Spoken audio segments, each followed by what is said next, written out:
जुट जाए, एकाग्रता से जुट जाए, अवश्य प्राप्त होगा हमें। संकल्प की बलिहारी है ना, हम संकल्प छोड़ते हैं अपना। आगे जैसे अब कामधेनु कह लें, अब कामधेनु के पास थोड़ी रखे है ना, कहाँ है वो, है तो हमारे संकल्प की दृढ़ता। ऐसी कहते हैं जिसका हम अभ्यास करते हैं वो हमें अवश्य प्राप्त होता है। जिसकी भावना करके वह अभ्यास करता है वह पदार्थ निसंदेह प्राप्त होता है। जो जिसका दृढ़ अभ्यास करता है वह वही रूप हो जाता है। जैसे ध्रुव किसकी उपासना कर रहे थे, विष्णु भगवान की, है ना। फिर जब भी वो उनको याद करते थे उनको सामने दिखाई देते थे। अब वो सामने औरों को तो नहीं दिखते थे, वो ध्रुव को दिखाई देते थे। कैसे दिखते थे ध्रुव को, अपना निश्चय था उसको, है ना, उससे वैसे दिखाई देते थे। त्रिलोकी में ऐसा पदार्थ कोई नहीं जो अभ्यास से ना मिल सके। जो प्रथम दिन में कोई भी कर्म किसी से हुआ हो और अगले दिन शुभ कर्म करे तो वह भी कर्म लुप्त हो जाता है। अब देखो हम कहते हैं ना, ज्ञान तो में बाद में हुआ, अनजाने में पता नहीं कितने कर्म हो गए होंगे, है ना। अब अगर हम शुद्ध मन से अभी शुभ कर्म करने शुरू कर दें, विकर्म अपने आप खत्म हो जाएंगे। क्योंकि जो संस्कार हम अंदर भरते हैं उन संस्कारों की बलिहारी होती है। अब पीछे वाले संस्कार स्वतः निकलते जाएंगे, वो हमें निकालने नहीं पड़ेंगे। अब के संस्कार कौन से हैं हमारे, तभी तो कृष्ण जी ने गारंटी दी थी, पापियों से पापी भी मेरी शरण आ जाएगा तो, है ना, भाव से उसको भी पार कर देंगे, वो निकल जाएगा। कैसे निकलेगा वो, है ना, दृढ़ता से और सच्चे मन से। अगर सच्चे मन से अब हम जुट पड़ते हैं तो हमें कोई है थोड़ी किसी में दम कि हमें कहेगी तो वापस आएगा यहाँ पर, नहीं। हमारी दृढ़ता काम आएगी आगे हमारी। जो शुभ कर्म ही मुख्य हो जाता है। जब तुम आत्म पद का अभ्यास करोगे तब तुमको आत्म पद प्राप्त होगा और तुम्हारा तामसी भाव निवृत्त हो जाएगा। अब जैसे मेरे को दिल्ली जाना है, घर में बैठे बोलती रहूँ दिल्ली जाना है, दिल्ली जाना है, दिल्ली जाना है, पहुँच पाऊँगी वहाँ पर, तो उसके लिए क्या करना पड़ेगा, निकलना पड़ेगा ना, घर से निकलना पड़ेगा। अब देखो एक बार घर से निकलना पड़ेगा। अगर मेरे को अपने स्वरूप की प्राप्ति करनी है तो बोलने से नहीं होगा, सुनने से भी नहीं होगा, उसको व्यवहार में लाना होगा। और उसी दृढ़ता के साथ, ये दृढ़ता कौन सी, भगवान बाहर नहीं है, वो परम आत्मा मैं हूँ, अंदर है वो, और अंदर है तो उसको देखें भी, उसका अनुभव भी करें। अब जब उसका अनुभव होता है फिर जाके उसकी अनुभूति होती है। हे राजन, जो पुरुष कोई पदार्थ पाने की इच्छा करता है और हटकर नहीं फिरता वह उसको अवश्य प्राप्त होता है। मनुष्य को देह इंद्रियों का अभ्यास दृढ़ हो रहा है। हम फेल क्यों हो रहे हैं बार बार, इंद्रियों के कारण, है ना। हमें इनका पुरुषार्थ करना ही नहीं पड़ता, ये मैं चढ़ आती है, 1 मिनट में चढ़ आती है, उससे फिर देह और इंद्रियां ही पाता है। जब उनसे पलट कर आत्मा का अभ्यास करे तब आत्म पद की प्राप्ति होगी और देह इंद्रियों का वियोग हो जाएगा। एक बार पुरुषार्थ तो करना पड़ेगा, चाहे अभी करें चाहे अगले जन्म में करें, ये हमें करना ही पड़ेगा। तो अब क्यों ना करें, अब तो सारा कुछ हमें मिला हुआ है, प्राप्त है अब तो, है ना। भगवान जी ने टाइम भी दे दिया है हमें और तत्वज्ञ गुरुदेव भी हैं हमारे पास। अब कहते हैं वही अगर पलट कर ना जाएं पीछे संसार में, अपने स्वरूप का डट कर दृढ़ निश्चय करें तो आत्मा का अभ्यास करें तो आत्म पद की प्राप्ति होगी और देह इंद्रियों का वियोग हो जाएगा। इसलिए आप ही सदा आत्म पद का अभ्यास करें। एक यही काम एक ऐसा है जो हम स्वयं कर सकते हैं। हम पैसे देकर किसी से करवा नहीं सकते, तो उससे आपको आत्मपद प्राप्त होगा। इतना कह फिर मुनीश्वर बोले, हे बदिक, इस प्रकार जब तू सिद्ध राजा होगा और मंत्री तुझको उपदेश करेगा, तब तू राज्य को त्याग कर वन में जाएगा। अब ये सारा उपदेश कौन दे रहा था? मंत्री दे रहा था ना। मंत्री ने बोला था, वो तो उसको घमंड आ रहा था, ये तो मैं जीत ही जाता है ना। तो मंत्री ने सारा खोला, ये भी उसको राजा को, जो विदुरथ राजा हार है उसका संकल्प था, है ना, वो सारा खोलकर बताया। अब यही कह रहे हैं कि सिद्ध राजा होगा और मंत्री तुझको उपदेश करेगा, तब तू राज्य को त्याग कर वन में जाएगा। और उपदेश करने वाला मंत्री दूसरे मंत्रियों और सेना सहित तुझसे कहेगा कि तू राज्य कर, परंतु तेरा चित्त विरक्त होगा और तू राज्य अंगीकार ना करेगा। मंत्री तो कहेगा तू कर, है ना, पर तू अंगीकार नहीं करेगा राज्य को, चला जाएगा तप करने। उस वन में किसी संत के स्थान में जाकर तू ठहरेगा और परम वैराग्य संपन्न होगा, तब उनकी बातों का और प्रसंग का तुझ पर प्रभाव होगा। यदि संतों से कुछ न मांगे तो भी वे आत्मरूपी वचनों की वर्षा करते हैं। चुपचाप बैठ जाएं वहाँ पर, तो भी हमारा हित होगा। जैसे पुष्पों से बिना मांगे ही सुगंध प्राप्त होती है, वैसे ही संत जनों से मांगे बिना ही ज्ञान का अमृत प्राप्त होता है। जब मनुष्य संतों के अमृत वचन सुनता है, तब उसके मन में यह विचार उत्पन्न होता है कि मैं कौन हूँ, यह जगत क्या है और जगत किससे उपजा है। निदान तो उनका उपदेश पाकर जानेगा कि मैं अचेत चिन्ह मात्र स्वरूप हूँ। पहले भी एक बार उपदेश लिया इसने, है ना, उस उपदेश का अमल नहीं किया तो फिर क्या किया था? वर मांग लिया था कि मेरा शरीर बड़ा हो, मैं इस अविद्या संसार को पार कर जाऊँ। अब पार वो शरीर से पार करना चाहते थे, है ना, तो सफल नहीं हो पाए। अब दोबारा संतों का संग तू करेगा, फिर जाके तेरा अचेत चिन्ह मात्र स्वरूप में तू स्थित होगा और जगत मेरा आभास है, चित्त का फूलना ही जगत का कारण है, इसकी दृढ़ता होगी।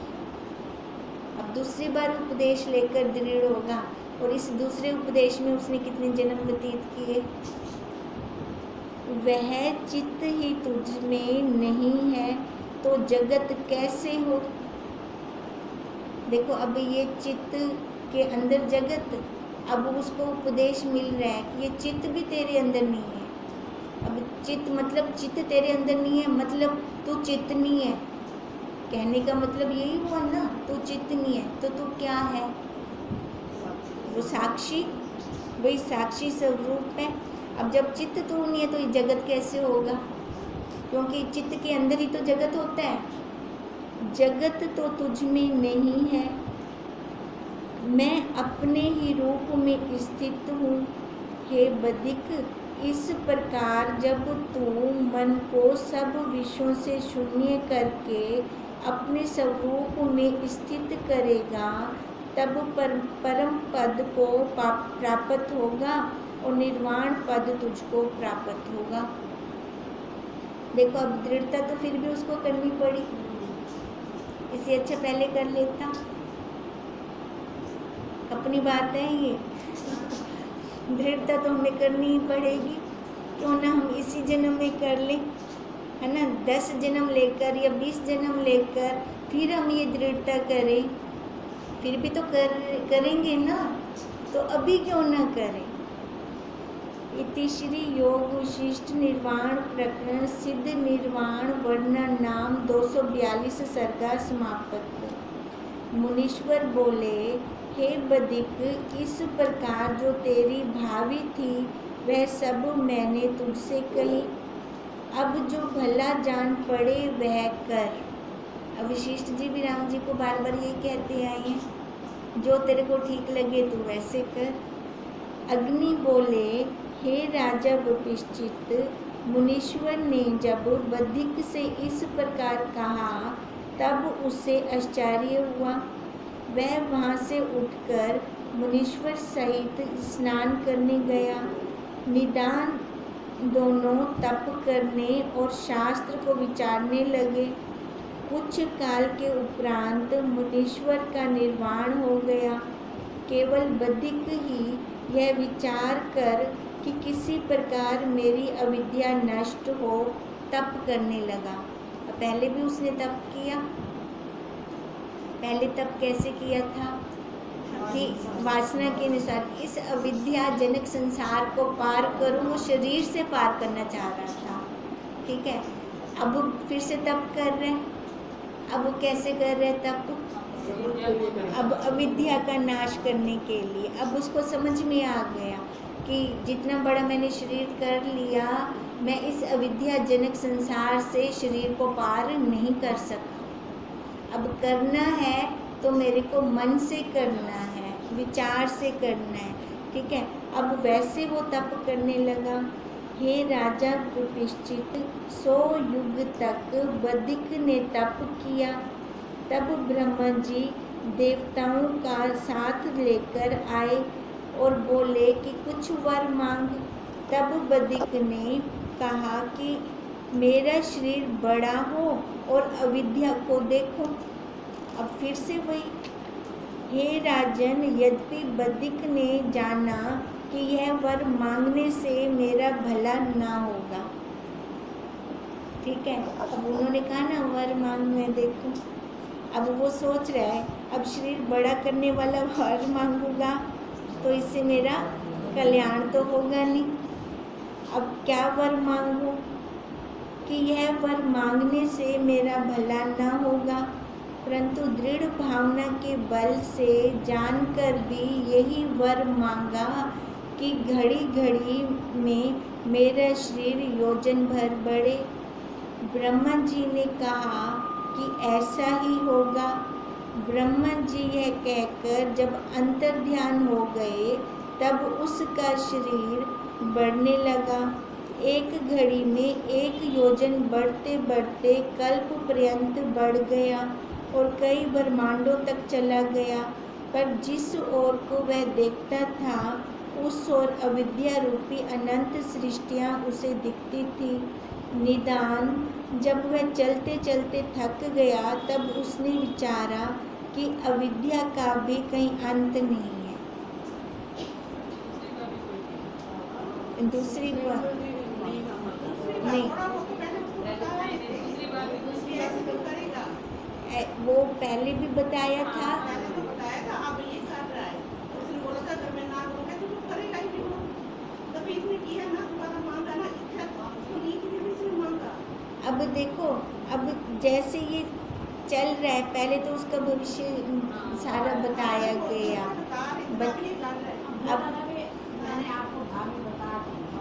अब तो तेरी मर्जी, तू जैसे कर, जो तेरी इच्छा हो तो कर।